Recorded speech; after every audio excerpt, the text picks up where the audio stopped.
Sean todos muy bienvenidos a esta tercera parte del estudio El juicio de los vivos ha comenzado. Dios es bueno, Dios es maravilloso, nos ha permitido encontrarnos una vez más para continuar con este estudio solemne y urgente. Y ha sido muy difícil para mí. Esta es la tercera vez que estoy grabando esta parte, ya que las dos veces anteriores, por un problema u otro, no salió completamente bien. Me enteré hasta luego que revisé los videos. Es más, en una ocasión ya estaba subido al canal y tuve que retirarlo para poder volver a grabar por algunas situaciones que se presentaron. He estado grabando durante la noche para evitar ruido, para encontrar momentos de calma. La fatiga, el desgaste ha sido mucho, así que en esta ocasión, como mi cuerpo ya está bastante agotado, estoy grabando en pleno día. De hecho, es el mediodía. Utilizando un programa que aparentemente me permite poder disminuir el ruido exterior, así que esperemos todo el ruido que se escucha en derredor no salga, o si sale que sea mínimo, para que no pueda estorbar lo que es la transmisión del mensaje. Bueno, hermanos, sin más preámbulo, vamos a tener una oración. Ya saben que siempre les pido, si está en sus posibilidades, que se puedan arrodillar. Es la manera reverente de buscar al Señor, de rodillas. Oremos. Bondadoso y eterno Padre Celestial,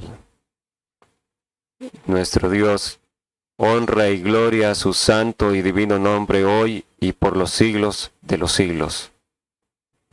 Le agradecemos su amor, su misericordia, que sigue estando con nosotros, sigue llamándonos al arrepentimiento, a la reforma de nuestras vidas.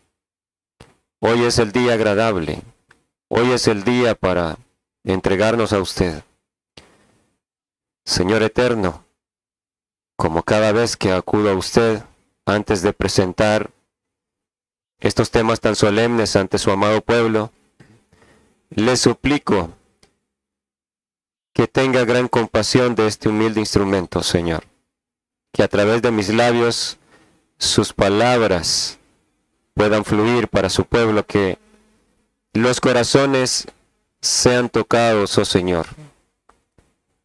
Que sean conmovidos. Que su Espíritu Santo haga que esta palabra sea para vida en esos corazones. Guíenos en este estudio, Señor, ya que nuestras mentes son muy limitadas, muy débiles para entender las profundidades de su palabra. Y también, Señor, mi mente es limitada y débil como para explicarla adecuadamente si usted no me ayuda. Hasta ahora usted me ha ayudado, Señor, por eso la gloria y honra toda es para usted. Le ruego que una vez más pueda ayudarme para que mis hermanitos que tienen hambre y sed de justicia sean saciados con su palabra, sean preparados y tomen las decisiones correctas para esta hora. Confiamos en usted, Padre eterno. Le rogamos una vez más que nos limpie, que nos perdone, que nos prepare. En Cristo Jesús lo pedimos todo. Amén. Bien, retomamos el estudio donde nos habíamos quedado. Recuerdan que comenzamos con Salmo 1, el Salmo del Juicio. Vimos por qué se le llama el Salmo del Juicio, porque el mismo Salmo menciona el juicio de Dios. Menciona los dos grupos, el grupo de los obedientes en el tiempo final, aquellos que deciden apartarse de todas aquellas situaciones que han envuelto al mundo entero. Los consejos, un consejo, la palabra consejo suena muy bien, es algo aparentemente para tu bien. Lutero decía, los impíos lo han disfrazado como consejos, pero en realidad son errores mortales. Los consejos de los malos, el adoctrinamiento, como decía Martín Lutero, los hijos sinceros del Señor no caen, no son partícipes de los consejos de malos en el tiempo de la última generación sobre la tierra, hablando de manera global, la última generación tanto de justos como de impíos. Esta es la última generación de los que vivirán sobre este planeta. Abundarían los consejos de malos por todos lados. También se apartan del camino de pecadores. El camino de pecadores, como ya lo dijimos, trata sobre la manera de vivir de la gente pecadora de este mundo. Todos hemos pecado, por supuesto, pero habla de aquellos que rechazan el ofrecimiento de nuestro Salvador, de perdón de nuestros pecados, de liberación del pecado, y viven pecando deliberadamente sin sentir temor hacia Dios. El camino de pecadores es la manera de vivir, el estilo de vida de una sociedad que ha expulsado a Dios de sus vidas. El grupo de los bienaventurados del tiempo del fin, ese pequeño grupo de personas se aleja del camino de pecadores. Para alejarse la única manera es desconectarse de este sistema babilónico de vida. Y esto, Dios tiene un plan, siempre lo ha tenido, es salir al campo, a las montañas, volver al modo de vida como el pueblo de Dios siempre vivió, como lo dice el Espíritu de profecía. Los hijos de Dios siempre moraron en las montañas. No son partícipes de sentarse en la silla de los burladores o escarnecedores, porque escarnecedor es ser un burlador. Vimos que esa situación de burla generalizada, de que la gente se ríe de todo y hasta de las cosas que no se debe reír, se burla de los demás, vive para reír, pero no sanamente, y eso hace que la mente se pierda y no tome en serio las cosas eternas, no tome en serio que el Señor está por venir. Vimos que eso ocurrió antes del diluvio, ocurrió durante Sodoma y Gomorra, y se está repitiendo hoy en día nuevamente. Ellos escapan, renuncian a toda actividad humana que tiene que ver con el materialismo, con la vida de este mundo. Ellos se dan cuenta que esas características que predominan en el mundo, la gran maldad y depravación que tiene que ver con estos puntos que mencionamos, son señales de que ha llegado el tiempo de la culminación de la historia de este mundo y la restauración de todas las cosas. Entonces ellos escapan fuera y se enfocan en la actividad que debe dominar la mente de todos nosotros: conocer a Dios. Ese es el objetivo: buscar a Dios, conocerle para poder confiar en Él y estar firmes en la hora de prueba final que está viniendo cada vez más rápido sobre nosotros. En su ley, en su palabra, meditan de día y de noche, dice Salmo 1, y llegan a ser como árboles a la imagen de Cristo. Cantares menciona a Cristo como un árbol, Cantares 2, 1 en adelante. Un árbol cuyo fruto es delicia, maravilloso. A los hijos de Dios en la Biblia se les llama árboles de justicia. Veremos más textos más adelante. Estos crecen junto a las aguas. Las aguas representan el mensaje de Dios, la revelación de Dios, el amor de Dios.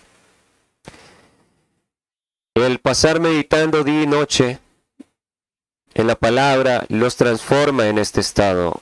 Al ser como Cristo, es lo mismo que recibir el sello de Dios. Al ser árboles es lo mismo que haber alcanzado el estado de ser sellados. Aquí en Jeremías 17 se presentan los árboles también. Y en Salmo 1 se les presenta a los que llegan a ser árboles en contraste, como ya dijimos, de la gran maldad imperante de la cual se apartan. Y aquí hace énfasis en la confianza en el hombre y la confianza en Dios. Jeremías 17:5, repasando esto rapidito, da una maldición sobre los que confían en el hombre. Entonces habría una tendencia en esta generación final, en este periodo de la recta final donde se va a definir todo, una tendencia, ya que están adoctrinando, dando consejos, los consejos de malos por todos lados, Entonces, la tendencia de aquellos que no tienen temor a Dios es fácilmente someterse al consejo de los malvados y confiar en ¿quién? En el hombre. El hombre dice, no te preocupes, lo que está pasando es normal, los terremotos no es que esté aumentando la actividad sísmica, el comportamiento de los animales es normal, tienes que ponerte esto en el brazo para poder evitar morir. Y el mundo entero, como ha desechado el temor a Dios, le creen al hombre. Todas las instrucciones para nuestra seguridad, todas las instrucciones para saber qué hacer en estos momentos críticos de la historia de la humanidad, ante pestilencias, ante terremotos, ante calores extremas, cuando se agote el agua, todo lo que podemos imaginar, todas las instrucciones están registradas, las instrucciones reales, de soluciones reales, están registradas en la palabra de Dios. ¿Acaso Dios no dijo que este mundo se iba a destruir, que vendrían estos momentos críticos? Pero Él no nos dejó desamparados, dejó las instrucciones qué hacer para poder subsistir y estar de pie hasta el final. Pero si alguien no teme a Dios, no cree en la Biblia, entonces está decidiendo creer en el hombre mortal que les está engañando, el hombre que se cree un semidios, porque bueno, se está hablando de alcanzar la inmortalidad, se está hablando de que con la inteligencia artificial, tantas cosas que se pueden hacer, evitar que el hombre muera y que quede la información cerebral en una computadora. Y bueno, algunos dicen, llegaremos a ser como dioses, lo han dicho ellos, los hombres de ciencia. ¿No es el engaño del diablo? Satanás le dijo a Eva, si comen del árbol, Dios lo que sabe es que ustedes serán como Dios, serán como Él, o sea, ustedes se convertirán en dioses, con el conocimiento que van a adquirir, ustedes serán dioses. Y ese es el engaño satánico que predomina, ahora lo estamos viendo más que nunca en esta última generación, una señal más de que es la última generación. El hombre está jugando a ser Dios. Entonces en este periodo estaría la gente que va en pos del pecado y que no quiere saber nada de Dios, fácilmente creyendo en todo lo que el hombre le está diciendo. ¿Entienden? Y hay una maldición. ¿Por qué? Porque son consejos de malo, dice Salmo 1. Son consejos de maldad. Es gente muy mala que lo que quiere es eliminar a la mayor parte de la humanidad para que el planeta les quede a ellos y a sus familias y poder preservar sus vidas. Porque ellos también ven que el planeta va a la destrucción. Y a su manera ellos quieren asegurarse su propia subsistencia, su propia vida guardada de lo que está viniendo. Y bueno, cuando se confía en el hombre en esta etapa, el corazón se aparta cada vez más de Dios.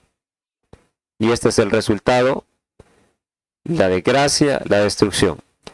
Pero bendito el varón que confía en Jehová en esta hora. Todos los cristianos dicen que creen en Dios. Es fácil decirlo de los labios hacia afuera. Pero lo que el cielo espera, lo que el universo espera ver en aquellos que dicen ser sus hijos, es que demuestren que le creen a Dios, que confían en que lo que Dios ha dicho es cierto. ¿A cuántos cristianos he escuchado? Adventistas, muchos. Sí, y nosotros creemos en el mensaje de la salida al campo, si sabemos que Dios es lo que pide. Pero en algún momento dicen, ¿y cuando se acaba el dinero? ¿Y de qué voy a vivir? ¿Y qué voy a comer? Y si dejo mi empleo, ¿cómo voy a sobrevivir? Sin dinero no se vive. ¿Han escuchado esas expresiones? Hermano mío, dices creer en Dios, pero no le crees a Dios. Dios ha dicho que tiene un lugar apartado para que la iglesia, la mujer, así como en el pasado, Apocalipsis 12, porque se repite la historia, así como en el pasado, fue sustentada por Dios allí, no fue abandonada para morir. En el desierto, en el lugar apartado, en los bosques, en las montañas, como ya dije, desierto no necesariamente es un lugar lleno de arena. En el original es un lugar apartado. ¿Acaso los valdenses que fueron desterrados, que tuvieron que huir, dejaron sus trabajos en aquella época, pensaron, wow, entonces nosotros amamos a Dios y todo, pero estamos angustiados hasta la muerte porque ¿qué vamos a hacer sin empleo, sin generación de ingresos? Vamos a perecer. ¿Pensaron en eso? No, ellos fueron fieles. Se esforzaron haciendo todo lo que podían en la tierra que Dios les había dado y Dios no los dejó perecer.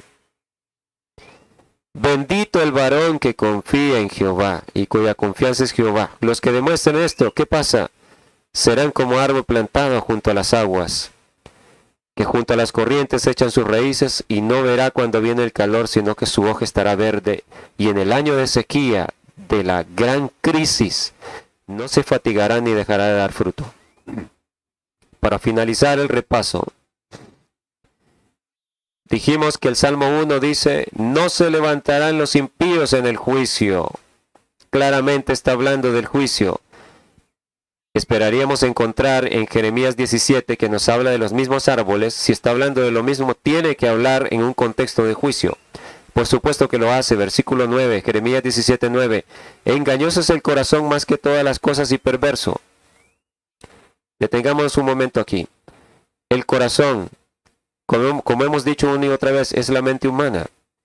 Porque dice que es engañoso más que todas las cosas y perverso. No podemos confiar en nuestros sentimientos. Desde que el ser humano cayó, los sentimientos humanos de la mente humana son dados al mal, a caer presa fácil del engaño. Durante todo este tiempo, hermanos, casi 6,000 años, ustedes han analizado que hemos sido engañados a menudo presa de nuestros sentimientos, que el diablo se ha aprovechado de nuestros sentimientos para engañarnos. Tenemos el caso de la música.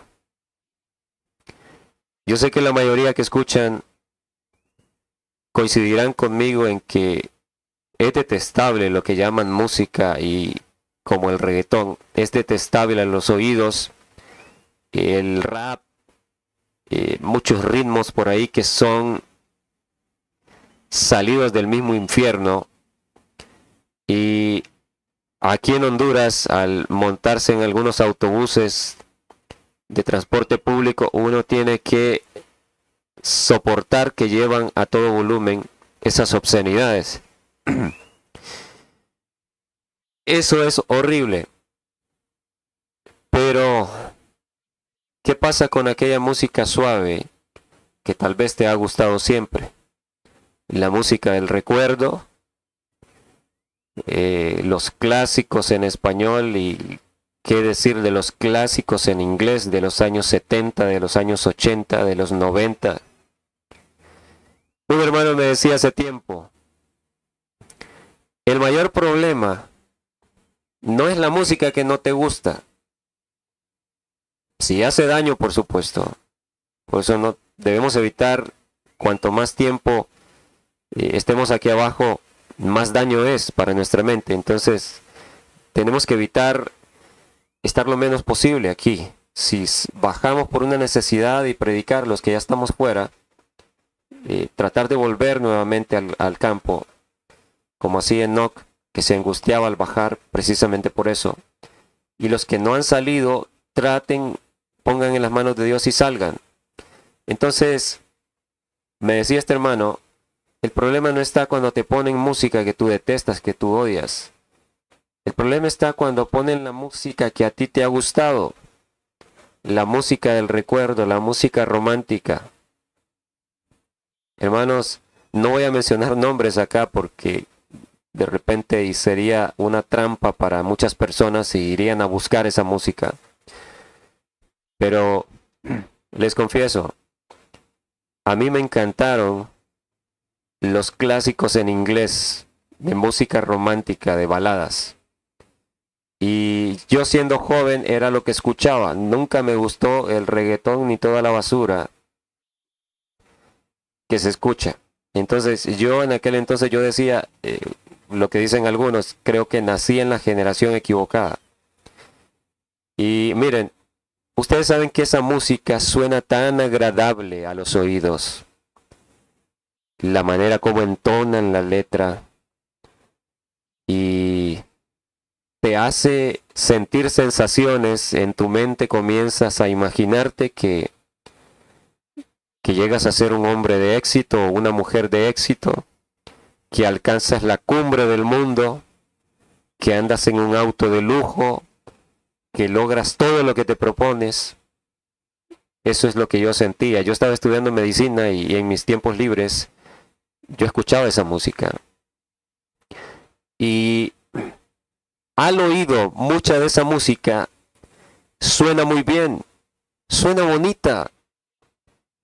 Y, saben, yo me puse a investigar en los últimos años en detalle la letra de esa música porque no soy bilingüe, sé una que otra palabra de inglés, entiendo algunas cosas, pero no soy bilingüe, estoy en el proyecto de aprender perfectamente.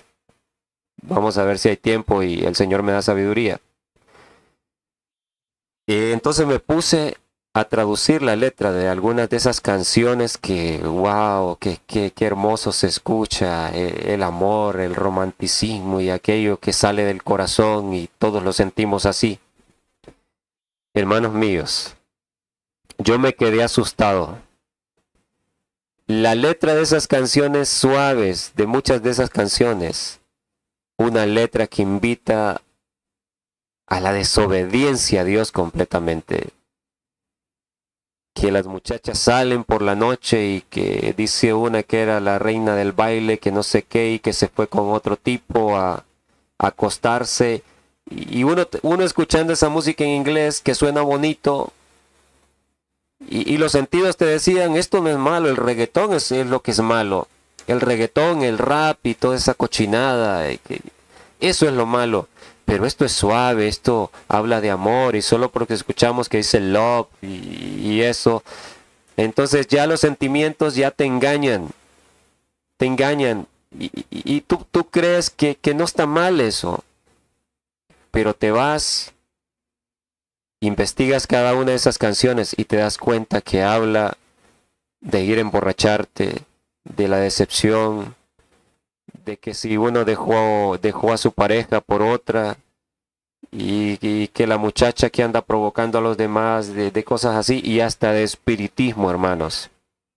Entonces, cuando yo entendí eso, yo dije, wow, ¿cómo el diablo lo puede engañar a uno a través de los sentimientos? Porque los sentimientos al escuchar esta música era como que se activaba algo en tu cerebro y te sentías una sensación de bienestar. sensación de que tú vales, tú lo puedes lograr todo y lo vas a alcanzar, pero te está hablando de cosas, de transgredir la ley de Dios. De eso está hablando. Y así podemos analizar la música del recuerdo, que se le llama así, en español. ¿De qué habla? De la decepción, de que no vale la pena vivir, de que si te fuiste y me dejaste, entonces todo el enfoque es para esta vida. Enfócate aquí y si pierdes lo que tienes acá, entonces ¿para qué vas a seguir viviendo? Y cosas así. Y hay otras que pueden sonar mejor, pero el mismo cantautor tiene otra música que es completamente fuera de lugar. Entonces, ¿por qué les hablo de esto, hermanos? Somos una raza debilitada en nuestra mente. No podemos confiar nunca en nuestros sentimientos. Recuerden esto, no podemos confiar en nuestros sentimientos. ¿Por qué? Porque los sentimientos nos van a llevar a la ruina. Tenemos que confiar en la palabra. En un escrito está, en una así dice Jehová. Aunque su corazón, su mente le diga, no, pero yo siento que lo correcto está aquí, pero no, usted debe decir, ¿qué dice la Biblia? ¿Qué dice el Espíritu de profecía? Y si Dios dice esto, por más que usted crea que es diferente, aférrese a la palabra escrita. Es la única seguridad para esta hora. Interesante que el Señor dice, engañoso es el corazón más que todas las cosas y perverso. ¿Quién lo conocerá? ¿Quién conocerá la mente? Imagínense la pregunta que él hace. Es como que ni nosotros mismos somos capaces de conocer nuestro propio corazón, nuestra propia mente. No la entendemos. No podemos discernir, no, este pensamiento, yo creo que estoy errado, siento bonito, siento que esto es lo bueno, pero creo que esto... No, somos incapaces. Somos incapaces. Únicamente podemos discernir que nuestra mente no está bien a través de la palabra, si confías en la palabra. La palabra es la que te protege de que tu mismo corazón te lleve a la ruina, a la perdición eterna. Entonces, qué importante. ¿Quién lo conocerá? Y el Señor dice, yo Jehová, que escudriño la mente, que pruebo el corazón. Y decíamos, esta es una expresión de juicio porque Él viene a examinar a sus hijos. Y para dar a cada uno según su camino, o sea, el pago. ¿Acaso el pago no se da después del juicio? Sin duda. Entonces está hablando en un contexto de juicio. Bien, necesitaba hacer un pequeño repasito para ahora continuar y que quedaran claros algunos puntos. Ahora vamos a ver otro sitio en la Biblia donde habla de los árboles y nos va a dar datos importantes que Salmo 1 no los menciona y que Jeremías 17 no lo menciona. Recordemos, esto es en el contexto del juicio de los vivos. Los que llegan a ser árboles es porque son victoriosos en el juicio de los vivos, son sellados, tienen el carácter de Cristo. La hermana White dice, nadie recibirá el sello de Dios a menos que tenga el carácter de Cristo. Así que recuerden, estamos en el contexto del juicio de los vivos. Y todo esto de que la gente está decidiendo confiar más en el hombre mortal que en Dios, es lo que estamos viendo, es lo que estamos viviendo en este momento. Entonces, vayamos ubicándonos que este es el tiempo del juicio. Bien. Vamos a ir a Ezequiel 47. Ezequiel capítulo 47, versículo 1 en adelante. Comenzamos a leer. Me hizo volver luego a la entrada de la casa, y he aquí las aguas que salían de debajo del umbral de la casa hacia el oriente. Porque la fachada de la casa estaba al oriente. ¿De qué casa? Está hablando del templo de Dios, del santuario. Y las aguas descendían, importante, descendían Si desciende es porque van en una pendiente hacia abajo. Si descienden es porque la casa, o sea, el templo de Dios, está en una montaña, está en un monte. ¿De acuerdo? Y las aguas descendían de debajo hacia el lado derecho de la casa, al sur del altar. Noten, aquí mencioné el altar, está hablando del santuario. Y me sacó por el camino de la puerta del norte y me hizo dar la vuelta por el camino exterior, fuera de la puerta, al camino de la que mira al oriente, y vi que las aguas salían del lado derecho. Entonces del santuario está saliendo un torrente de agua. Está manando agua de dentro del santuario, del templo de Dios. Apocalipsis nos dice que del mismo trono de Dios sale un río. Aquí está hablando de algo similar. Verso 3. Y salió el varón hacia el oriente, llevando un cordel en su mano. Importante, esto lo marqué aquí con un cuadro y con color, porque es importantísimo. Cuando aparece un ángel, cuando aparece un individuo que viene de parte de Dios con un cordel en la mano, esto significa juicio, juicio. Creo que es en Lucas capítulo 6. El versículo no recuerdo, pero hay un texto donde Jesús dijo: con la vara que medís, os volverán a medir. Entonces, medir, como lo vamos a ver en este estudio, lo vamos a comprobar varias veces a medida avancemos, medir significa juicio. Tenemos el ejemplo de Apocalipsis 11, del 1 en adelante, donde también dice que se dio la orden de medir al templo y a sus adoradores, pero el atrio de los gentiles que no se mida porque es para después. Estoy parafraseando, ¿no? Entonces, permítanme.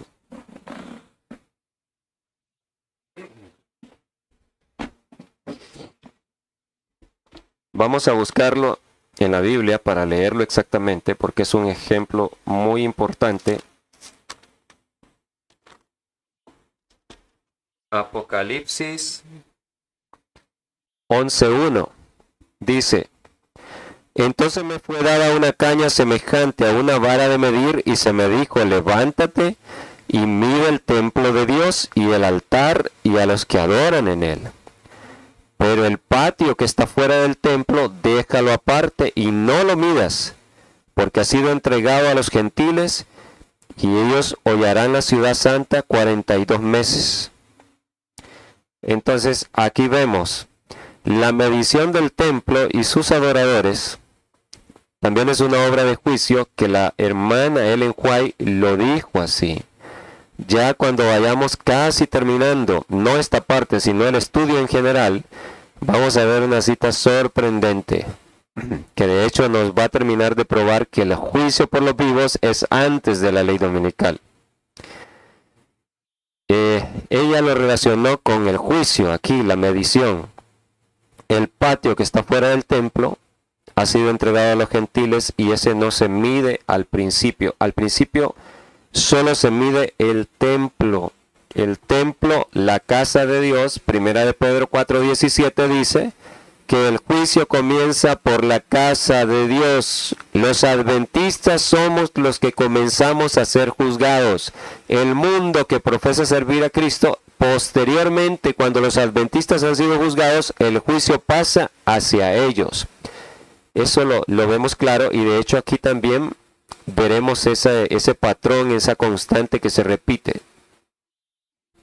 Entonces, llevaba un cordel en la mano este personaje, el ángel que acompañaba a Ezequiel, y ellos iban siguiendo el agua que salía del santuario, que iba descendiendo. Iban por la orilla. Y dice que el ángel midió 1000 codos y me hizo pasar por las aguas hasta los tobillos. Interesante. Y Iban caminando, de repente el ángel mide 1000 codos y le dice, cruza el río, métete. Y el agua le llegaba hasta los tobillos. Pero luego midió otros 1000 y me hizo pasar por las aguas hasta las rodillas. ¿Qué notamos aquí? A medida van avanzando y el ángel mide una vez, mide otra vez. Parece que el grado de dificultad va aumentando. Diríamos aquí que Ezequiel representa al pueblo de Dios que está siendo juzgado. El ángel está llevando a cabo la obra de Dios de juzgar, está midiendo. Entonces, yo les recomiendo a ustedes, hay una visión que la hermana Ellen White tuvo.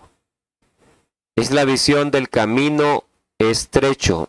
Creo que en uno de los libros que está es en notas biográficas, pero está en Testimonios para la Iglesia, en lo que no recuerdo el tomo. Pueden buscarlo.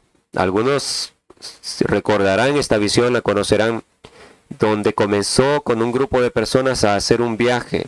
Iban con carretas cargadas con equipaje, pero el camino se iba haciendo cada vez más difícil, más estrecho, más escarpado, y tuvieron que deshacerse en algún momento de los carruajes, se quedaron solo con los caballos, pero más adelante el camino exigía que aún los caballos, y así sucesivamente hasta que llegaron a quedar descalzos prácticamente y en fila india, donde casi no se podía caminar. O sea, en este caminar que lleva a estar listos para alcanzar la salvación,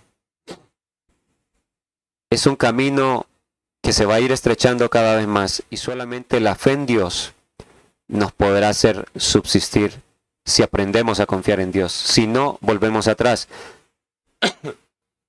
Entonces, es interesante que en esa visión hay 4 etapas de transición. Ustedes la cuentan, porque ella dice que ¿dónde estaban aquellos que no se acostumbraron a las penurias, a las dificultades, a las privaciones? Ya no estaban con nosotros. Dice que en cada momento en que se veían en la necesidad de desprenderse de muchas cosas, algunos se desanimaban y quedaban atrás. Lo interesante es que cuando cuentan los momentos de transición en esa visión, son 4 etapas. Y aquí son 4 etapas, hermanos. Entonces estaría hablando del mismo evento. Recuerden, la primera vez que mide, el agua le llega hasta los tobillos. No conlleva grandes dificultades, pero digamos, si has vivido todo el tiempo en las ciudades y tienes que pasar descalzo con zapatos puestos el agua, a algunos no les gustará mojarse los pies. Y aquí quizás hay algunos que desistan y digan no me gusta, pero quizás no sea una gran multitud la que se desanime. Pero en la segunda etapa mide otros 1000 codos y el agua ya llega hasta las rodillas. Aquí exige un poco más de voluntad. La tercera vez midió luego otros 1000 y me hizo pasar por las aguas hasta los lomos, o sea, arriba de la cintura. Aquí ya es más difícil, hermanos. Es más difícil. Y más si ves que el agua está turbulenta, porque un río grande a menudo, si es profundo, hay rápidos y el agua pues no genera mucha confianza cuando se ve que va cruzando rápido entre las rocas.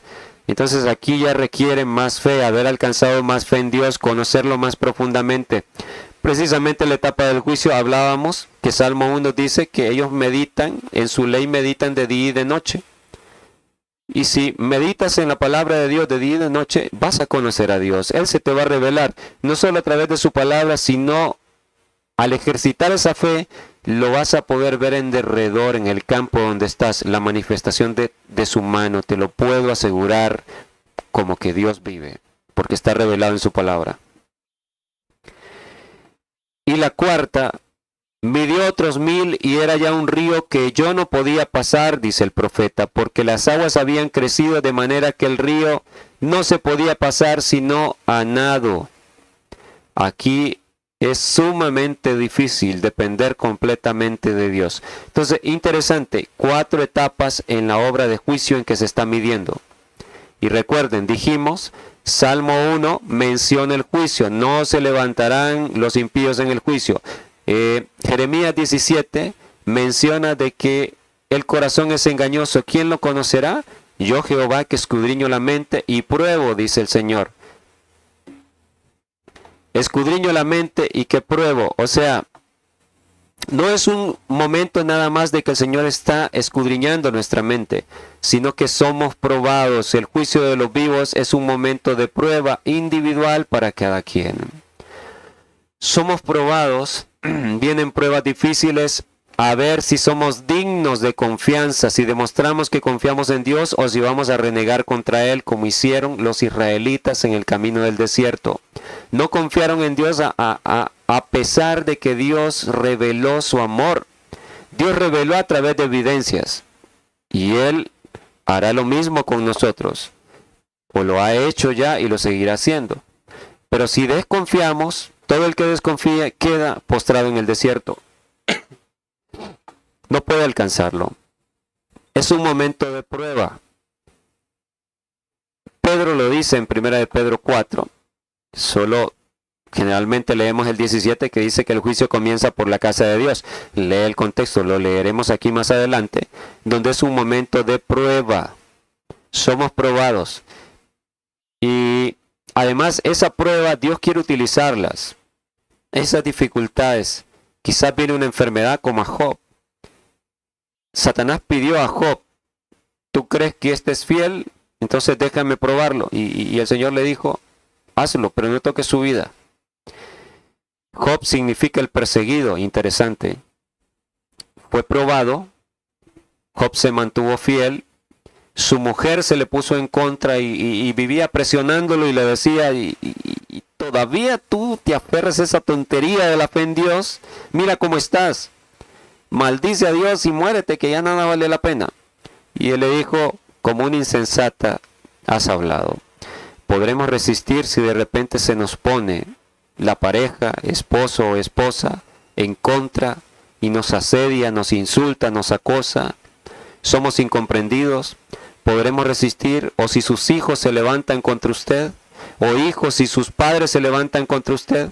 Somos probados, pero a la vez esa prueba, en las lágrimas, Dios quiere que seamos conscientes de lo horrible que es el pecado, de darnos cuenta que todo eso es por el pecado, aborrecer al pecado, y ese mismo sufrimiento es el horno que purifica el metal precioso, purifica a los hijos de Dios si aceptamos esa copa amarga con resignación y confianza en Dios, en que Él sabe lo que está haciendo y que al final nos llevará a la victoria. Entonces, obra de juicio aquí. Espero lo podemos ver. Y versículo 6 dice, y me dijo, ¿has visto, hijo de hombre? Después me llevó y me hizo volver por la ribera del río. Noten algo muy interesante. Ya ha terminado la medición, las 4 etapas, la dificultad del río. Y ahora regresan subiendo por la orilla del río hacia donde empezaron el caminar. Y Ezequiel ve algo que cuando venían no lo vio. Y volviendo yo, vi que en la ribera del río había muchísimos árboles a uno y otro lado. Qué interesante. Aquí él no menciona nada de esos árboles. No menciona que vio árboles. Pero cuando vienen de regreso, cuando la etapa de medición, de juicio, ha culminado, él sí menciona que vio los árboles. Interesante. Estos son los mismos árboles que hemos venido estudiando, los hijos de Dios que han alcanzado la altura perfecta ya, el carácter de Cristo. Hermanos, Ezequiel no vio los árboles cuando estaba ocurriendo esta etapa y que el ángel le decía, entra nuevamente para dejarnos una ilustración que solamente espiritualmente la podemos discernir, que representa la obra de juicio, el caminar en este momento en que somos probados, que se vuelve más difícil, pero si ejercitamos la confianza en Dios, podemos vencer. En este momento los árboles todavía no han aparecido, no los vio porque no estaban cuando ellos iban bajando. Cuando regrese y acabó la etapa, se encuentran los árboles porque este es el resultado de haber pasado victorioso de esta etapa de juicio. Y me dijo, estas aguas salen a la región del oriente y descenderán, noten, descenderán. O sea, vienen de la montaña. Y normalmente sabemos que los ríos, riachuelos, los manantiales, ¿dónde nacen? Nacen en lo alto, nacen en las montañas. Eso es así. Entonces las aguas descienden del monte. Y si las aguas descienden del monte y dice al Arabá y entrarán en el mar. Las aguas descienden y bajan a los lugares llanos. Y sabemos que los ríos desembocan en el mar. Allí van a parar las aguas de los ríos. Aquí encontramos una enseñanza sumamente interesante. En primera, si las aguas vienen descendiendo hasta que llegan a las llanuras y entran al mar, quiere decir que los árboles, estos árboles de justicia, ¿dónde crecen? ¿Dónde se desarrollan? En las montañas. Estaban a la orilla del río, hermanos, que viene del santuario. En la ribera del río había muchísimos árboles al uno y otro lado. Pero aquí Ezequiel no bajó a las llanuras, ni fue al mar donde cae. Ellos estaban arriba. En las montañas, hermanos, en las montañas es donde los árboles aparecen. ¡Qué interesante! Esto tiene que ver con la salida al campo. Por eso yo les hablaba de que hay un tema que quiero estudiar con ustedes. La importancia de estar en el campo tiene que ver con el juicio de los vivos. Porque Dios espera tenernos allí en lugar ventajoso donde Él puede hacer la obra para que lleguemos a ser árboles de justicia. Y Patriarcas y Profetas dice, los hijos de Dios siempre habitaron en las montañas. Dice la Biblia, hermosos son los pies sobre los montes.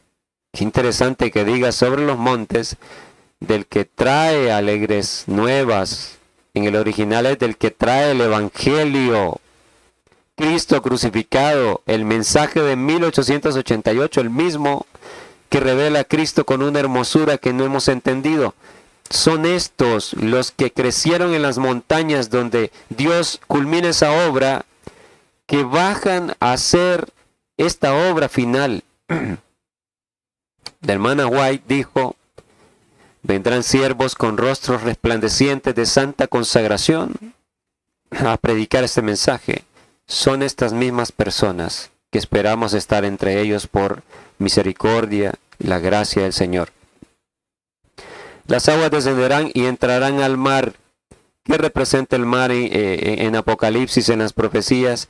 Pueblos, muchedumbres, lenguas. Aquí estamos estudiando una profecía, hermanos. Esta es la profecía de la obra de Dios, del sellamiento, del mensaje de Dios en el tiempo final. Que primero lo reciben ellos, los árboles se nutren de esa agua que sale del santuario, y el agua es el mensaje final de Dios, es el mensaje que revela su amor, es lo que los sostiene a ellos. Pero esa agua no se queda allí en las montañas, esa agua va hacia el mar, a los pueblos, muchedumbres y lenguas, a todas las naciones, y entradas en el mar recibirán sanidad las aguas están enfermas de pecado, pero este mensaje trae sanidad, y toda alma viviente que nadare por donde quiera que entrar en estos dos ríos vivirá, y habrá muchísimos peces por haber entrado allá a estas aguas, y recibirán sanidad, y vivirá todo lo que entrare en este río. Y ahora el versículo 11. Sus pantanos y sus lagunas no se sanearán, quedarán para salinas. ¿Cómo podríamos aplicar esto? Noten que dice, toda alma viviente que nadare por donde quiera que entrar en estos dos ríos, vivirá y habrá muchísimos peces. Toda alma viviente que nadare, el río corre. Si es un agua estancada, entonces no es un río, pero es el río de Dios, el río que sale del santuario, del trono de Dios, el mensaje de Dios. Si usted y yo nadamos en esa verdad, la recibimos con gozo. No estoy hablando de cualquier mensaje que salga y entonces ya lo abrazamos. No, yo les he hablado, hay que probar todo por las Escrituras. Si usted está estudiando las Escrituras, usted va a comenzar a distinguir la verdad de Dios. Usted va a empezar a ver esos torrentes de agua fresca que refrescan el alma, que sacian el alma de sed, que están saliendo del mismo trono de Dios. De hecho, hermanos, se los digo con humildad, lo que yo les estoy compartiendo es parte de ese poquito de agua que yo ya he saciado mi alma con ella, de esa verdad que Dios ha mandado. Todo lo que yo les explico, es imposible que yo entendiera estas cosas si no fuera por la misericordia de Dios.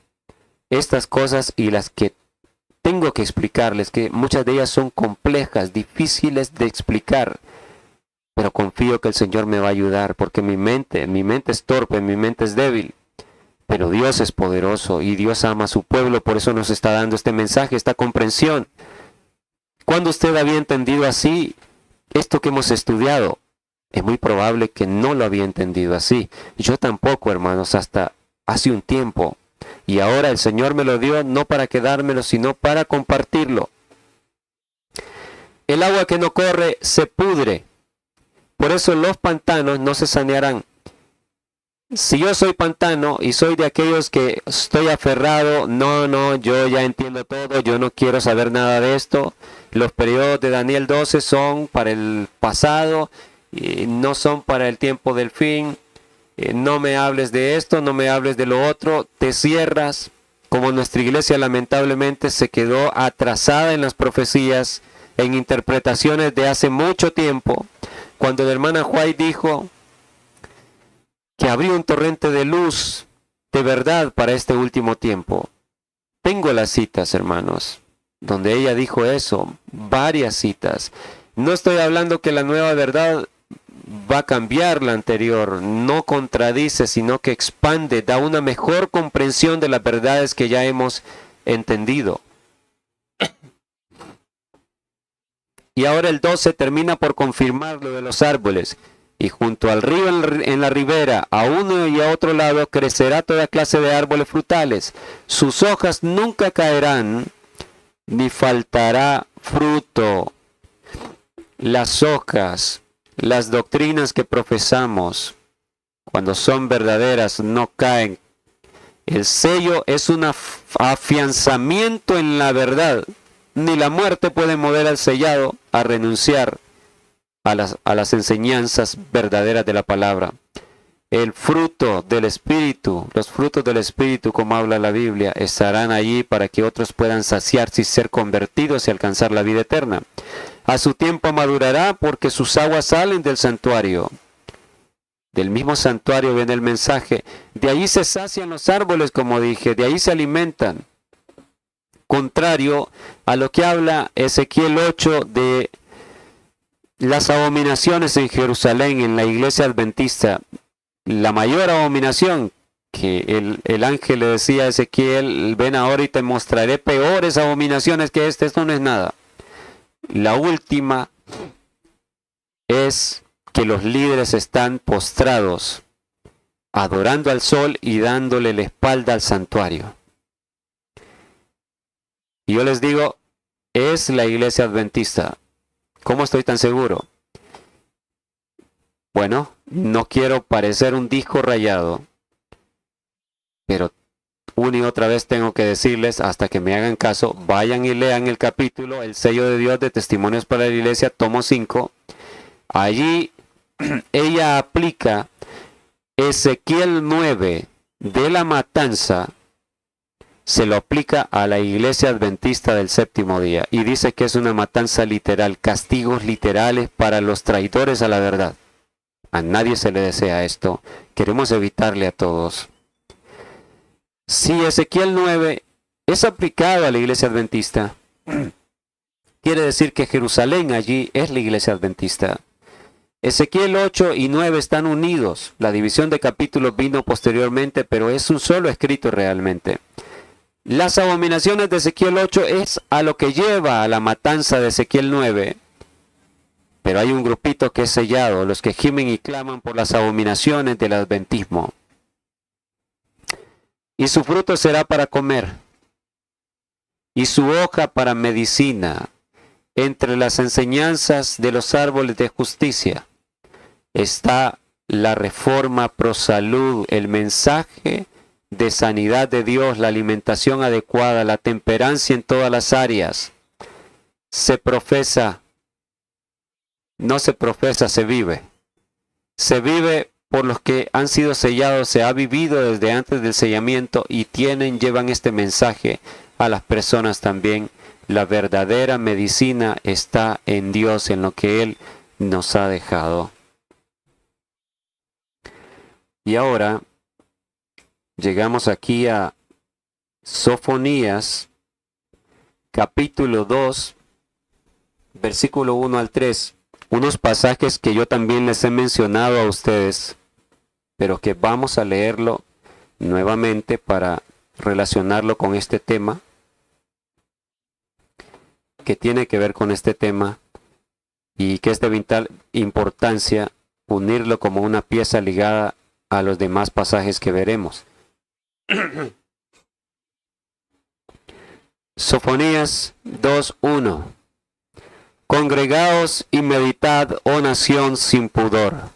Nos detenemos aquí. Había muchas ocasiones en que el pueblo de Israel era llamado a congregarse nada más. Pero solo había una ocasión en que era llamado a congregarse y meditar, o sea, examinar su corazón, a ver cómo estaba. ¿Y cómo sé yo que se está refiriendo a eso? A examinar el corazón, a ver si no hay pecado. Por lo que sigue diciendo aquí en naranja. Congregaos y meditad, oh nación sin pudor. ¿Qué es lo que tiene que meditar la nación sin pudor? Su condición. ¿Qué es ser sin pudor? La palabra pudor es tener pena. Es que nadie va a querer que se le vea desnudo, por ejemplo. Andar desnudo sin ropa se dice que es alguien que no tiene pudor. O sea, no tener pudor es no tener vergüenza. Es ser un sinvergüenza. Me hace recordar lo que el Señor Jesús le dice a la Odisea. Yo te aconsejo que de mí compres oro refinado en fuego y vestiduras blancas para vestirte, para que no se descubra la vergüenza de tu desnudez. ¿Se dan cuenta? La Odisea anda desnuda y no lo sabe. La Odisea cree que es rica, que no tiene necesidad de nada, pero es una iglesia miserable, ciega, desnuda, que da lástima. Todo el universo, el cielo, se da cuenta de ello. Los hijos de Dios aquí, los que nos hemos humillado y estamos tratando de hacer su voluntad, nos damos cuenta del estado de nuestra iglesia, nos duele y queremos ayudar, pero solo la Odisea no se da cuenta y se cree estar bien.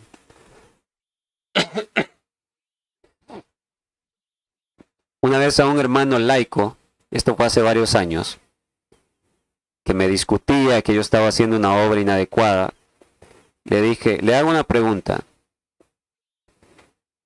¿La iglesia adventista, nuestra iglesia adventista, está bien o está en pésimo estado? Está sumamente mal. y me dijo, sumamente mal no está. ¿Está seguro de sus palabras, hermano? Repítame lo que me acaba de decir. Le invito a meditarlo. ¿Está seguro? Estoy seguro. Sumamente mal no está. Y le dije, anda Biblia. Me dice, sí, sáquela por favor. Léame ahí en Apocalipsis 3, el mensaje a la Odisea. Y le puse a leer lo que el Señor le dice a la Odisea. Y le dije, entonces Jesús es mentiroso porque Él dice que está en deplorable situación. Le está comparando con un vagabundo que se cree rico, pero es un miserable que anda prácticamente ya ni en harapo, sino desnudo, mostrando sus partes íntimas. Y se quedó callado y no supo qué decir y bueno, redundó en otras cosas, como a menudo pasa. Aquí entonces, el llamado es a la Odisea. Congregaos y meditad, oh nación sin pudor. Y bueno, no va a faltar quien diga, eso fue para el tiempo de Sofonías, solo para Israel. ¿Recuerdan la cita que leímos? Los profetas de la antigüedad hablaron menos para su tiempo que para el nuestro. De manera que sus profecías son válidas para nosotros hoy en día.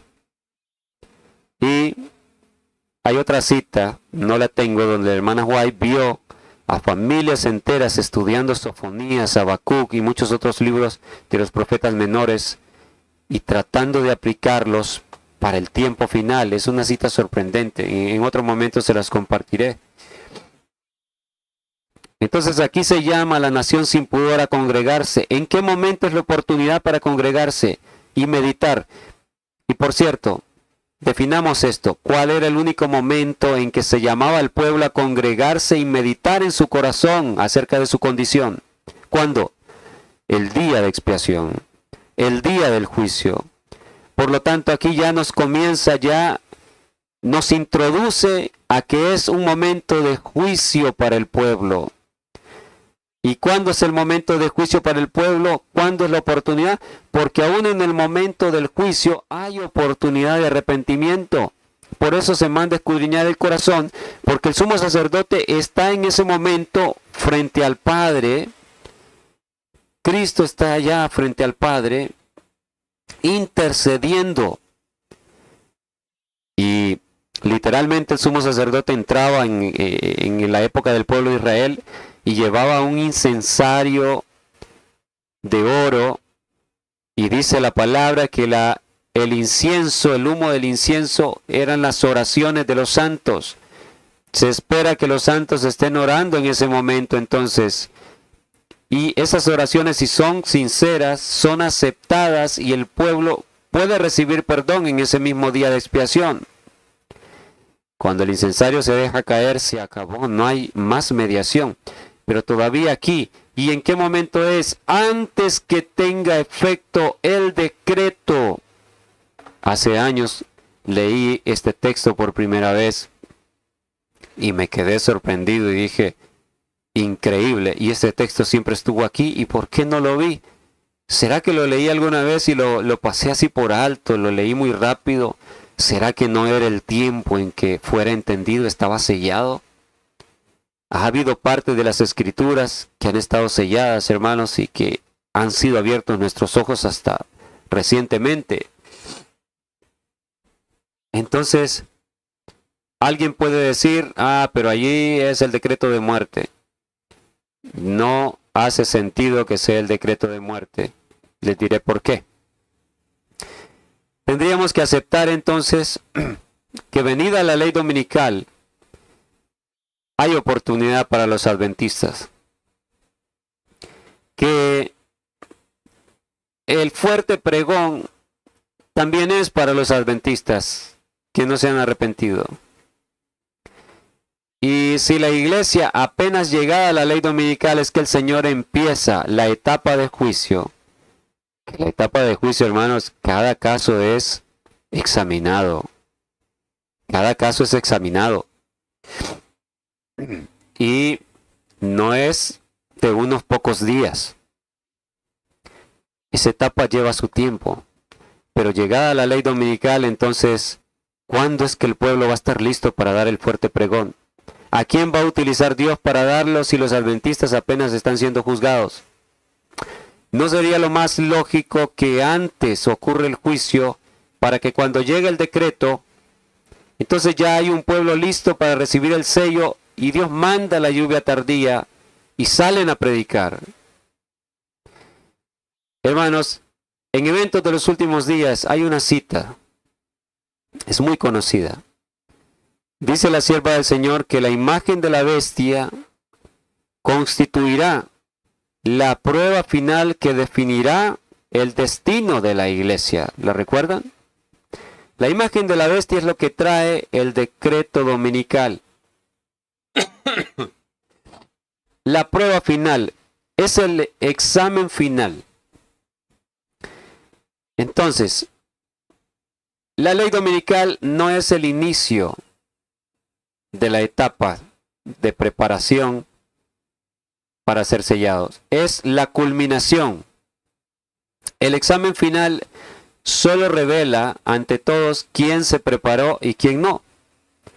Ya es tarde para prepararse en el examen final, como ocurre con las vírgenes insensatas que, llegado el momento, se van a querer preparar, pero ya es tarde.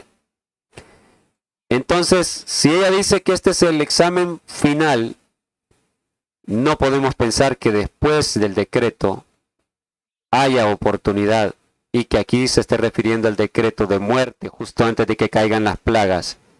No, hermanos, entonces también quedaría a un lado lo que enseña la palabra de que el juicio comienza por la casa de Dios.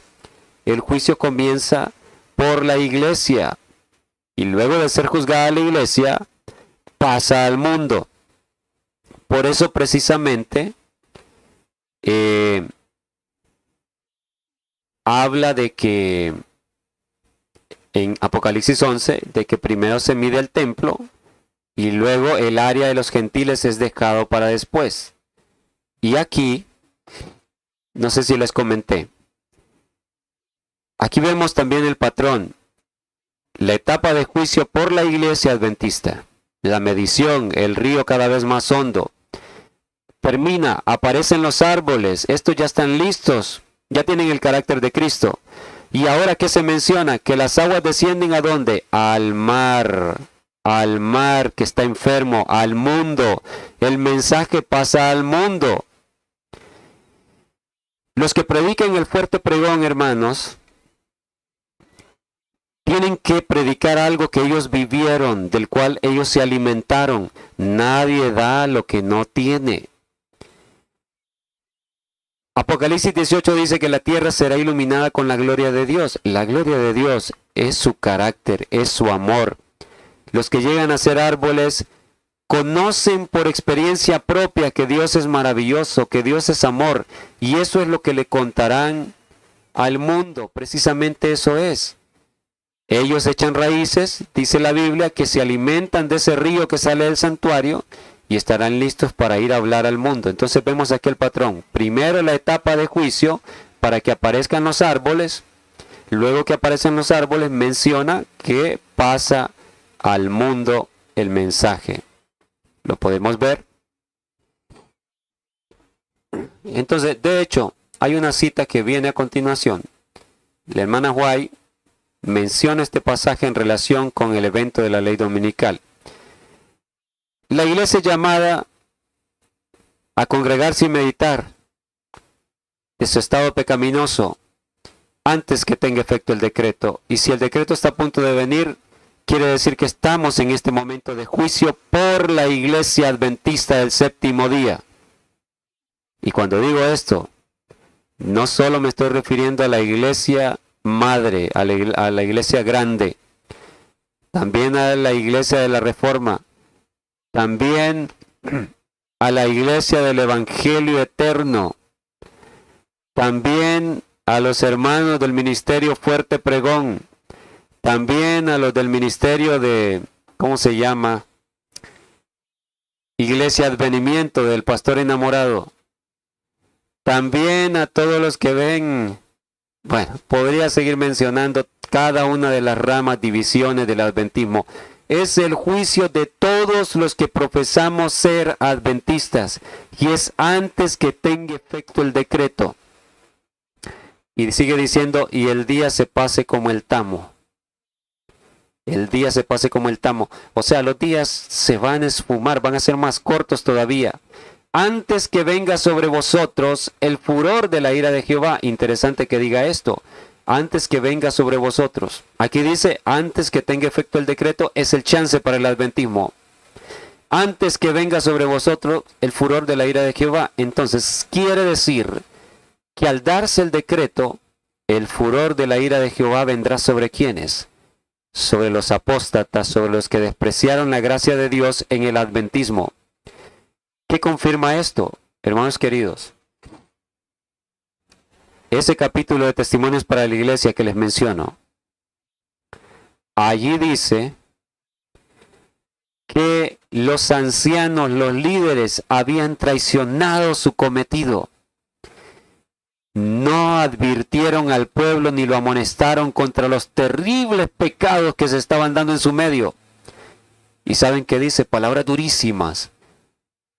Estos perros mudos que no quisieron ladrar. Así dice. No dice que no podían ladrar, sino que no quisieron ladrar. Son los que sienten, serán los primeros, dice, en recibir las plagas de la ira de Dios. Son los que sienten la ira de un Dios ofendido. Todos, hombres, mujeres y niños, perecen juntos. Esto es algo terrible y solemne. Es difícil decirlo.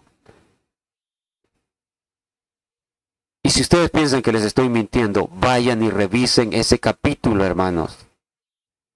Eso es lo que se viene. Esto no es un juego. Los líderes que tienen una gran responsabilidad sobre sí.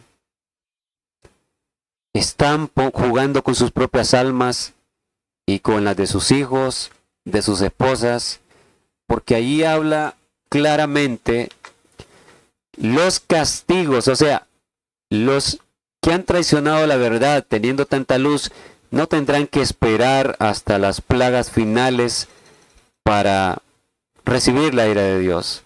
Desde antes, al darse el decreto,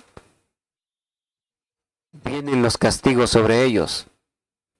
Y así lo comprueba el espíritu de profecía, como les estoy diciendo. Sigue diciendo el texto, antes que el día de la ira de Jehová venga sobre vosotros, buscad a Jehová todos los humildes de la tierra. ¿Quiénes son los que van a buscar al Señor? Los que muestren humildad en sus vidas. Pero si no dejamos la soberbia, el orgullo, yo sé, es que no, yo no necesito que nadie me enseñe, me vuelvo un pantano, como decía, que las aguas en pantanos no son saneadas, no se sanan. Entonces, si yo me encierro y no quiero saber nada, no recibiré sanidad. Necesito nadar en el río de la verdad que Dios está mandando. Y repito, no se trata de creer todo, sino ser veriano. Dios está mandando un gran río de verdad para esta hora. Vayamos y comprobemos con las Escrituras. Salgamos al campo, Dios va a abrir la mente. Adoptemos la reforma pro salud y entenderemos cuál es la verdad de Dios para esta hora. Entonces, los humildes son los que se humillan ante el Señor y son los que deciden separarse de esta sociedad corrupta, no escuchar los consejos de los malos porque vienen precisamente del padre de la mentira, del diablo, rehuyen el camino de pecado, no se sientan en silla de burladores y dedican su vida apartados a meditar en la palabra de Dios de día y de noche para conocer al Dios eterno. Eso los prepara, los alimenta para lo que viene. Los que pusiste por obra su juicio, en el original dice sus ordenanzas o estatutos. Buscad justicia, buscad mansedumbre, quizás seréis guardados en el día del enojo de Jehová. Aquí tenemos una imagen de la gran prueba que tuvieron que pasar los 3 jóvenes hebreos está registrada en Daniel capítulo 3. Nabucodonosor mandó a levantar una gigantesca imagen y ordenó que todas las naciones que estaban bajo su control, el control de Babilonia, debían postrarse ante esa imagen. Los que no se postraran iban a ser echados en el horno de fuego. Sus vidas iban a perderse, iban a ser muertos. Entonces, de la multitud de probablemente millones de personas que habían ahí en esa llanura, y había muchísimos judíos también. Los que estaban en derredor de ellos probablemente eran de la religión judía, que profesaban conocer al verdadero Dios. Se postraron. ¿Saben por qué se postraron estos que decían conocer al verdadero Dios? Porque estaban muertos de miedo. ¿Y por qué estaban muertos de miedo? Porque no conocían a Dios. Y si no se conoce a Dios, en el momento en que la vida peligra, no se sabe cómo confiar en Dios. No se puede confiar en alguien a quien no se conoce. Porque ellos se mantuvieron firmes. Noten, ¿por qué? Porque conocían a Dios. ¿Cuál fue la respuesta cuando ellos fueron llevados ante Nabucodonosor? ¿Cuál fue la respuesta que le dieron ellos al rey Nabucodonosor? Le dijeron: acerca de esto, rey, realmente no deberíamos responderte. Nuestro Dios, a quien servimos, puede librarnos del horno de fuego, y de tu mano, oh rey, nos librará, pero aunque no lo hiciera, no vamos a adorar la estatua. ¿Ustedes creen que esa experiencia, óiganme, estaba en peligro la vida de ellos? La muerte, estaban viendo la muerte cara a cara. ¿Ustedes creen que eso fue en el momento ahí en que ellos de repente oraron y, oh Señor, estamos muertos de miedo, no sabemos qué vamos a hacer, pero haz un milagro, Señor, haz un milagro en este momento, y danos el valor que no tenemos? Y el Señor hizo un milagro y les mandó algo allí para que pasara algo sobrenatural y se mantuvieran de pie. ¿Fue así? No, hermanos. Los demás entonces hubiese ocurrido lo mismo con ellos. Es porque de antes de que llegara este evento, ellos habían triunfado ante las tentaciones, ante la prueba habían triunfado y se dedicaron a conocer a Dios. Y ahora sabían quién es Dios, lo conocían íntimamente y no tenían ningún temor, hermanos. ¿Y cuál fue la prueba al principio? En Daniel 1 vemos que fue la prueba de la alimentación. Querían que comieran de todas las cosas que en Babilonia comían, los animales inmundos, las carnes, que bebieran vino fermentado. Ellos rehusaron junto a Daniel y dijeron: no vamos a comer, no vamos a contaminar nuestro ser. Allí mismo la Biblia te dice, hermano adventista, lo que tú comes puede contaminar tu ser. Si es cosas indebidas, nos contamina. Pero, ¿qué pasa con el pueblo? Ha desechado a la hermana Ellen White. Hoy estuve viendo un video de alguien allí que perdió la cabeza realmente. Esa persona se extravió su mente ya. Estaba haciendo una fogata con los libros del espíritu de profecía. Y alguien que hace eso realmente, que quema, yo creo que difícilmente volverá atrás. Ya ha tomado su decisión: quemar la palabra de Dios, renunciar al mensaje, odiar así los testimonios. Y bueno, el pueblo adventista, lamentablemente, la mayoría ha decidido creerle a hombres, al famoso evangelista que llena estadios y te dice: pues esta gente primero dijeron que no se podía comer carne, ahora que ni lácteos ni huevos. ¿De dónde sacan, de dónde inventan tanta cosa? Dice el pastor Alejandro Bullón. Pobrecito. Dice él: ¿de dónde sacan tanta cosa? El hombre no ha leído el espíritu de profecía. ha renunciado. Y esto es algo gradual que vino haciendo. ¿Cómo lo sé? Alguien dirá, ¿cómo lo sabes? Si no has vivido en la casa de él. Ahí tenemos el ejemplo de su hijo. Su hijo ha salido peor que él. Y yo no tengo nada personal contra estas personas, pero me indigno por el mensaje que están dando. Ya el padre, este señor, que Dios tenga misericordia de él, del señor Alejandro Bullón, y que él se pueda arrepentir, ya casi no habla. Pero el hijo lo que está hablando es abominación, insulto al mensaje de Dios, cosas desquiciadas, locura. Eso es lo que este señor Rubén Bullón está hablando una y otra vez. Señor, ten misericordia de tu pueblo, porque el pueblo decide escuchar a estos hombres y no la palabra de Dios. Yo te estoy presentando lo que la palabra de Dios dice. Puedes ir, tal vez no lo traigo agregado aquí a mi presentación, pero te digo dónde está para que vayas a la Biblia. Entonces, los Bullón dicen que la alimentación no tiene nada que ver con la salvación, que no es importante, que es una decisión. No solo los Bullón, la mayoría de pastores adventistas. Allá por 2017, creo, no sé si fue 2016, fui a mi iglesia, aquí en Honduras. Había un pastor de Guatemala invitado para predicar. Y en la escuela sabática él estaba echando por tierra. Yo llegué tarde realmente ese día. Ya había empezado la lección, y cuando yo entro estaba echando por tierra el mensaje pro salud, agarrando aquellos pasajes que dice Pablo: el que come lo hace para el Señor, y el que no come para el Señor lo hace. Y entonces decía, por eso estos fanáticos que dicen que solo con verduras y que es malo comer carne.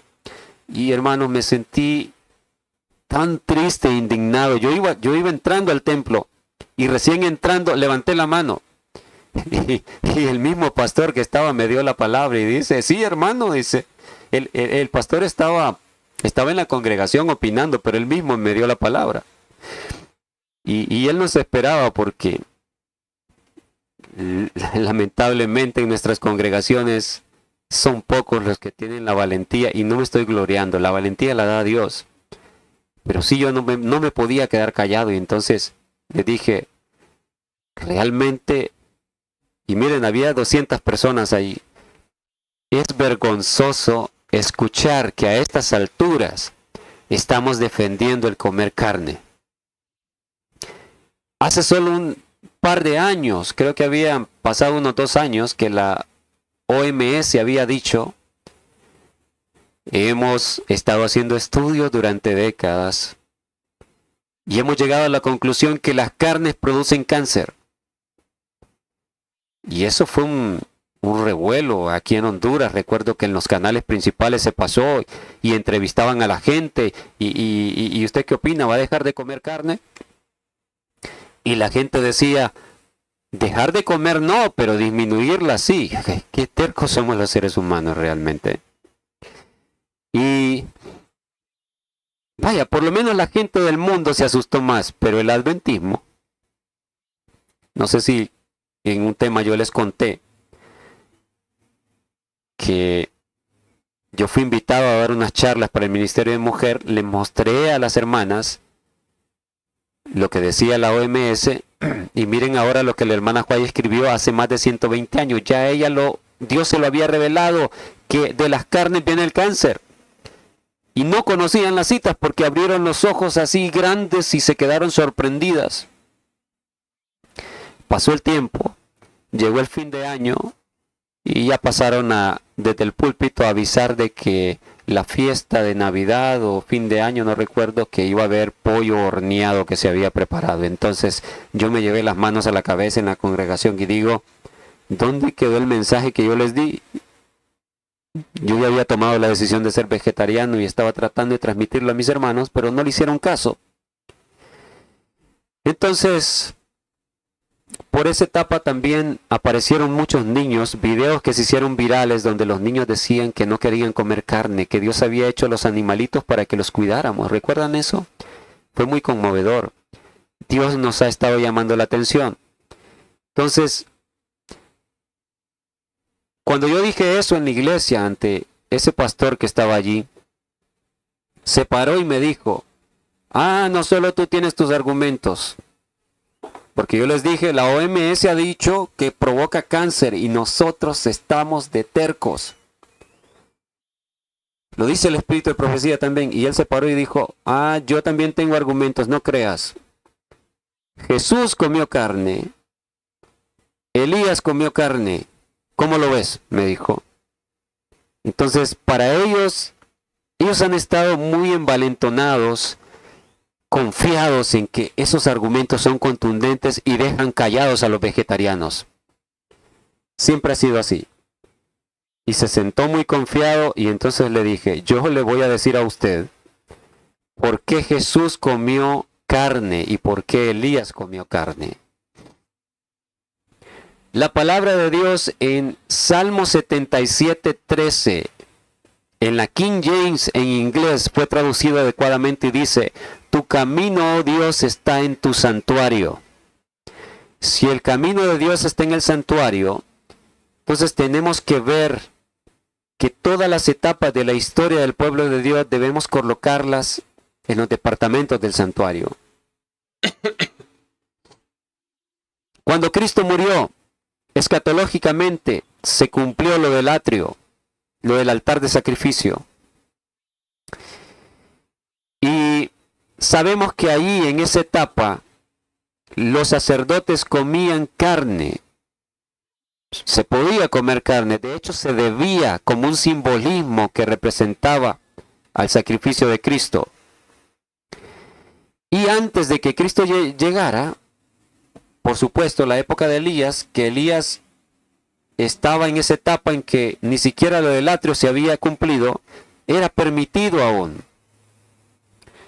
Pero, pastor, le dije, en el lugar santísimo, donde Cristo está ahora y donde Él espera que por la fe estemos nosotros, el pueblo no comía carne.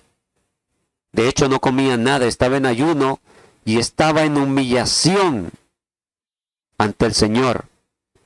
Y si revisamos en Consejos sobre el régimen alimenticio, dice que un excelente ayuno, dice la hermana White, también es a base de vegetales y frutas, no combinados a la vez, sino durante todo el día en diferentes tiempos. Entonces, el ayuno que representa el día de expiación es la reforma pro salud. Y les dije, es triste que se esté promoviendo el comer carne aquí con tanto enfermo. Dios no quisiera que su pueblo padeciera de cáncer, que muriera de cáncer, que padeciera diabetes, hipertensión y todas estas enfermedades, pero nosotros nos las hemos buscado. Y le dije a la congregación ahí, hermanos adventistas, ustedes decidirán, ¿le creen a la palabra y se libran de estas enfermedades, o le creen a los hombres y siguen contrayendo cáncer y toda clase de enfermedades? Y el pastor se me quedó viendo, no halló qué decir y se sentó. Nadie más dijo nada. Recuerdo eso. Entonces, la dieta, que fue por donde empezó el camino del triunfo para estos hombres, en el adventismo hoy en día es echado por tierra porque le creen a Rubén Bullón, a su padre, le creen a todos los pastores que ridiculizan. Pobres de ellos realmente. Pueblo adventista, comprueba lo que te estoy diciendo, es la palabra de Dios. Ellos comieron vegetales, agua para tomar, no Coca-Cola. ¿Cómo le encantan los refrescos al pueblo adventista? Qué lamentable. Hermanos, es tiempo de reflexionar, ya casi no nos queda tiempo. ¿Y qué pasó el resultado? 10 veces más sabios e inteligentes que los demás, a causa de la obediencia a Dios solo en el comer. ¿Acaso no queremos nosotros eso? ¿Ser 10 veces más sabios e inteligentes, hermanos?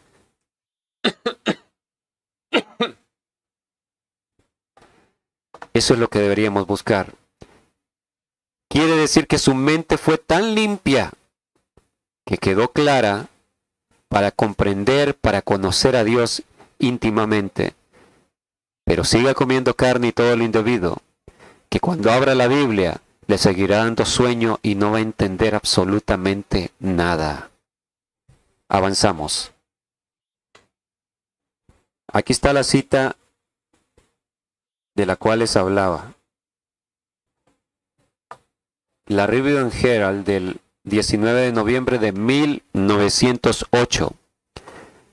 El mensaje del tercer ángel alumbrará toda la tierra con su gloria.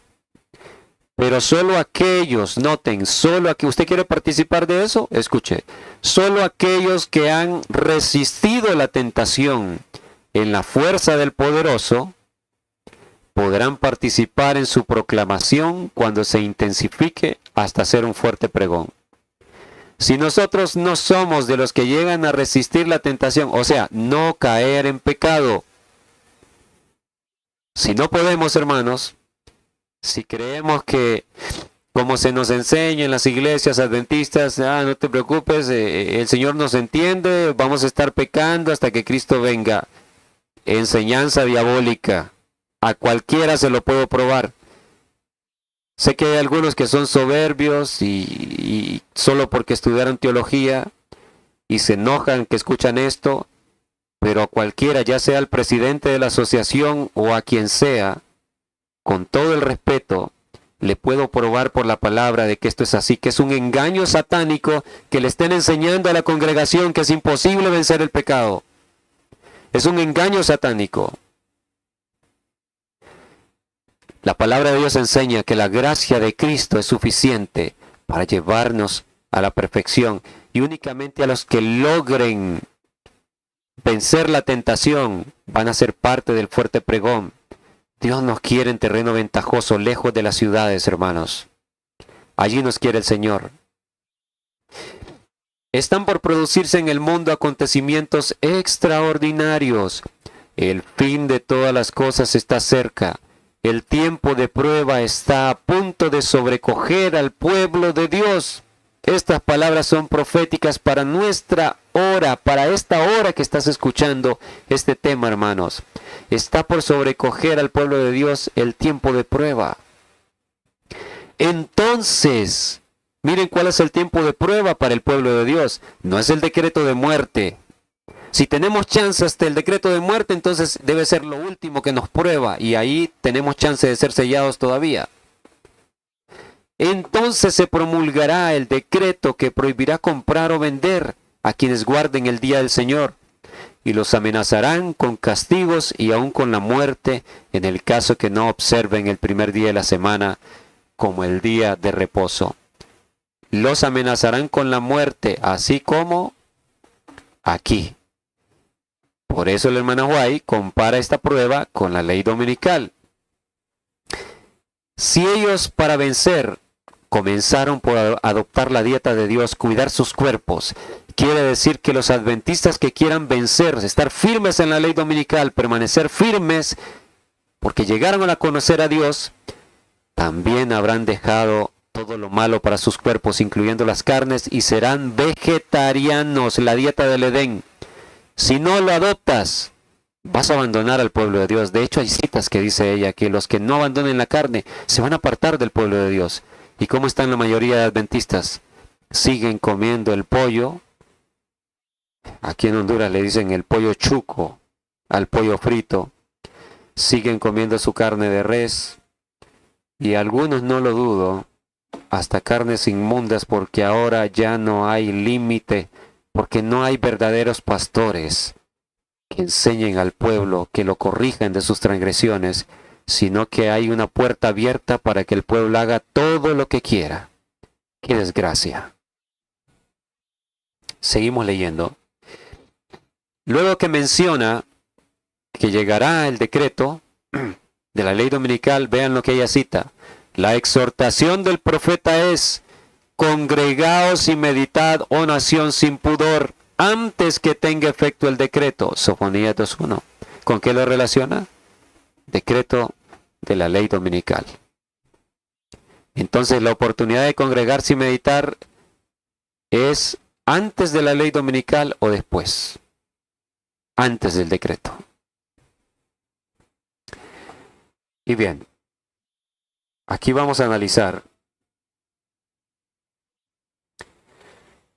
Apocalipsis 6 del 12 en adelante.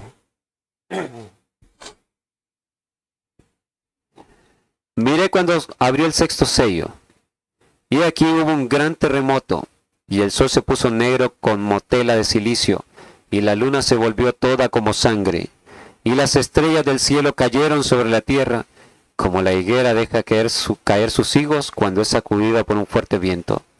Y el cielo se desvaneció como un pergamino que se enrolla, y todo monte y toda isla se removió de su lugar.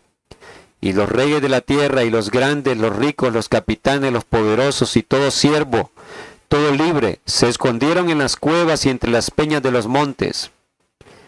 Porque esta gente, los impíos, capitanes poderosos, se esconden en las cuevas y las peñas de los montes. Porque en este momento que aparecerá el Señor para libertar al pueblo, ellos andaban siguiendo al pueblo de Dios, lo tendrán rodeado para exterminarlo. Y decían a los montes y a las peñas, caed sobre nosotros y escondernos del rostro de aquel que está sentado sobre el trono y de la ira del Cordero, porque el gran día de su ira ha llegado, ¿y quién podrá sostenerse en pie? Esto es importante, versículo 17, porque nos va a guiar a encontrar lugares en la Biblia donde se menciona a los sellados, a los 144,000, que quizás no lo habíamos notado o no lo sabíamos.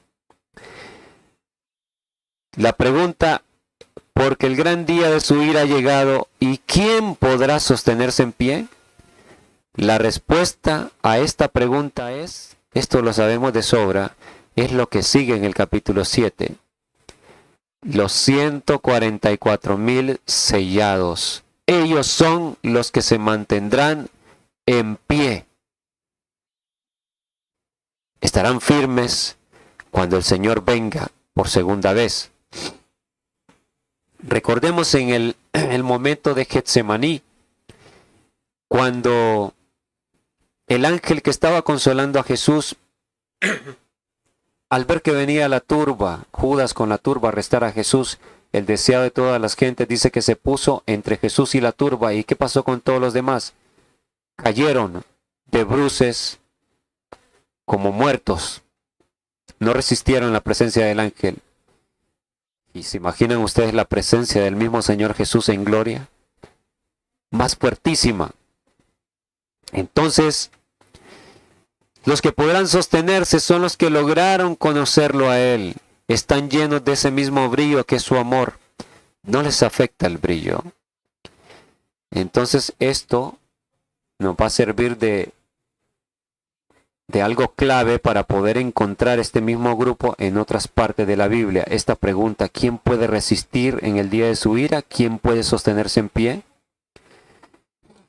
Y aquí los sellados, el ángel es mandado a detener los vientos. Vamos a ver más adelante en detalle qué significa esto y cuándo pudo haber sucedido. Ustedes saben que esto parece ser que ya tuvo su cumplimiento, esta parte donde se manda a detener los vientos. Lo vamos a analizar. Y el ángel tenía el sello del Dios vivo. ¿Por qué se le llama el sello del Dios vivo? ¿Se han preguntado? Esto tiene un significado bien profundo. Hasta que hayamos sellado en sus frentes a los siervos de nuestro Dios, hasta ahí se detiene. Los vientos, las tempestades, el mundo en convulsión. El Señor ha estado reteniendo los vientos para que culmine el sellamiento. Lo vamos a ver más claramente. Veamos otro pasaje, Joel 2:11. Jehová dará su orden delante de su ejército, porque muy grande es su campamento, fuerte es el que ejecuta su orden, porque grande es el día de Jehová y muy terrible. Y ahora vean la pregunta, ¿quién podrá soportarlo? No es con las mismas palabras la pregunta, pero es la misma pregunta. ¿Quién podrá mantenerse en pie? Dice, porque el día de su ira ha llegado, dice Apocalipsis 6:17. Y aquí dice, el día de Jehová es terrible. ¿Quién podrá soportarlo? Es la misma. Entonces, si en Apocalipsis, después de hacer la pregunta, nos pone enfrente a los 144,000 sellados, que es la respuesta, ellos son los que soportarán, esperaríamos que aquí los textos que siguen nos hablen de esos mismos sellados. Y es precisamente lo que hace, hermanos. Y esto es lo maravilloso de la palabra de Dios. Aquí nos da otros detalles que tienen que ver con el sellamiento que Apocalipsis 7 no nos lo da. Apocalipsis 7 solo dice que son 144,000 que son sellados en la frente, nada más. Que se mandó a parar los vientos por causa de ellos. Pero aquí nos habla de la actitud que deben tener los que serán sellados. Vean, por eso pues ahora dice Jehová, convertíos a mí con todo vuestro corazón. Esta es la actitud que deben tener los 144,000.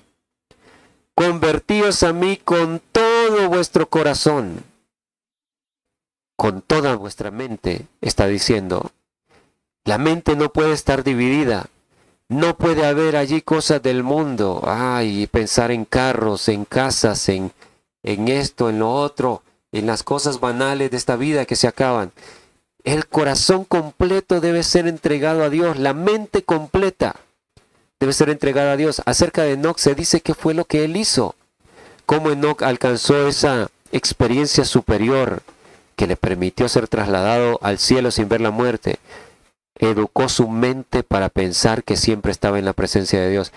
O sea, por muy difícil que nos parezca, por increíble, Enoc solo vivía pensando en Dios, en la patria celestial, en las cosas eternas de Dios. Eso lo veremos más en detalle más adelante. Esta es la actitud. Por eso el Señor Jesús le dijo a la samaritana cuando le dijo, Señor, los judíos dicen que hay que adorar en Jerusalén, nosotros creemos que es en este monte. ¿Qué opinas tú? De cierto digo que viene la hora, y en el original la hora ahí es la hora oscura. Y ya ha llegado, dijo Jesús. O sea, es para el futuro, pero tiene un cumplimiento actual, dijo Jesús. Ha llegado en la cual los que adoran a Dios en espíritu y en verdad, esos son los que el Padre busca. Y allí, estudiándolo en el original, proscuneo, la palabra que se usa allí, es postrarse poniendo el mentón en el piso, o sea, humillado, entregando todo al Señor. Diciendo, Señor, yo no soy nadie, te necesito, perezco sin ti, Señor. Te entrego mi mente, haz con ella lo correcto, llena mi mente de ti. Eso es lo que el Señor manda. ¿Quién puede soportarlo? Los que hagan esto. En Apocalipsis dice, ¿quién se mantendrá en pie? Los 144,000 sellados. Son los mismos acá. Los que hagan esto son los 144,000 sellados. Se entregan de todo corazón, con ayuno y lloro y lamento. Rasgad vuestro corazón y no vuestros vestidos, y convertíos a Jehová vuestro Dios, porque misericordioso es y clemente, tardo para la ira y grande en misericordia, y que se duele del castigo. ¿Quién sabe si volverá y se arrepentirá y dejará bendición tras él? Esto es ofrenda y libación para Jehová vuestro Dios. Ahora dice, tocad trompeta en Sión, proclamad ayuno, convocad asamblea. Miren esto. Sofonías decía, congregaos y meditaos, nación sin pudor. Se llama al pueblo a congregarse, una asamblea. Aquí también se toca trompeta. La trompeta se tocaba para que el pueblo se reuniera también, entre otras cosas. Se le llama al pueblo a través del toque de trompeta a reunirse. ¿Habrá tocado la trompeta el Señor? Sabemos que sí, pero literalmente, hermanos, ¿será que ha ocurrido algo en el mundo que literalmente ha sido un toque de trompeta que como pueblo debimos entender que se trata de que el juicio de los vivos venía? Lo vamos a ver más adelante. Tocad trompeta en Sión, proclamad ayuno, convocad asamblea, reunid al pueblo. Les repito, Sofonías manda también a congregarse y reunir antes del decreto. Es el mismo llamado aquí. Santificad la reunión, juntad a los ancianos, congregad a los niños y a los que maman. Salga de su cámara el novio y de su tálamo la novia. No hay tiempo ni para esto, ni para que estén juntos los recién casados. Entre la entrada y el altar lloren los sacerdotes, ministros de Jehová. Esto deberían estar haciendo los pastores. Lloren y digan: perdona, oh Jehová, tu pueblo, y no entregues al oprobio tu heredad, para que las naciones se enseñoreen de ella. Porque, ¿por qué han de decir entre los pueblos: ¿dónde está su Dios? Y Jehová, solícito por su tierra, perdonará a su pueblo. Amén, amén. Gracias, Señor, por su perdón, por su misericordia. Si el pueblo adventista se humilla, el Señor le perdonará si lo hace de todo corazón. Cualquier hermano, a lo mejor cualquiera dirá: pero yo he estado participando de estas cosas, no he levantado mi voz, he participado de cosas malas. Si te arrepientes, hermano, el Señor te ama, te va a restaurar, te va a perdonar.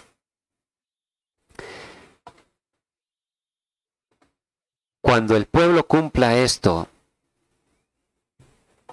el Señor perdonará, y miren lo que el Señor dará. Y responderá Jehová y dirá a su pueblo: he aquí yo os envío. ¿Qué dará el pueblo al pueblo que se arrepintió de corazón? Perdón, ¿qué dará Dios al pueblo que se arrepintió de todo corazón? Pan, mosto y aceite. Analicemos aquí rapidito porque ya tenemos que ir finalizando esta parte.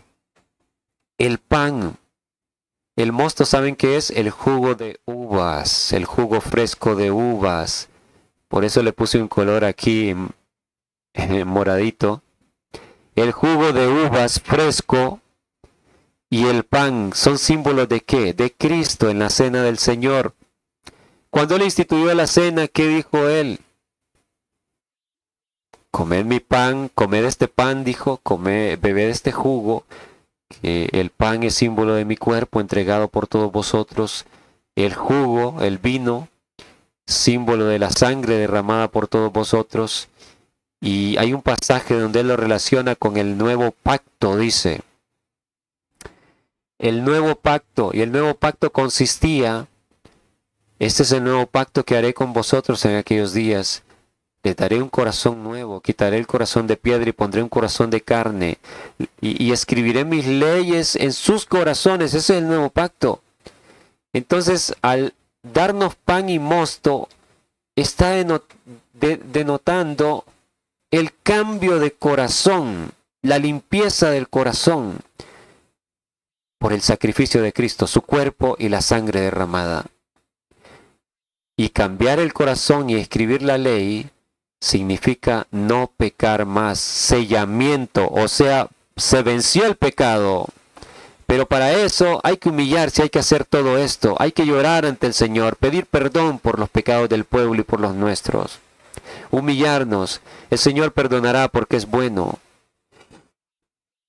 Y luego de dar el pan y el mosto que representan lo que hace el sacrificio de Cristo en nuestro corazón, el poder que hay para regenerar el corazón humano, para no pecar más, recibimos el aceite, que es el Espíritu Santo. El aceite representa el Espíritu Santo, o sea, la lluvia tardía, hermanos. Qué bonito, qué maravilloso. Y hermanos, lo próximo que vamos a ver, prepárese porque esto es impactante, en Joel capítulo 1. Vamos a terminar aquí esta tercera parte. No se pierda la parte número 4. Joel 1, vamos a ver una profecía poco entendida, que también se refiere a la época del juicio y nos deja ver el estado en que estaría nuestra iglesia, lo que habría pasado con ella. Pero en todo esto hay esperanza, hermanos. No se lo pierda, compartan con todos, suscríbanse, den like y sigan orando para que el Señor siga abriendo la mente para entender estos temas tan profundos y sea Él el que confirme cada una de estas cosas. Que el Señor les bendiga poderosamente. Esperen la parte número 4 y sigan orando por mí para que el Señor me ayude a seguir grabando estos temas. Dios les bendiga a cada uno. El Señor ya viene, la gracia se acaba pronto.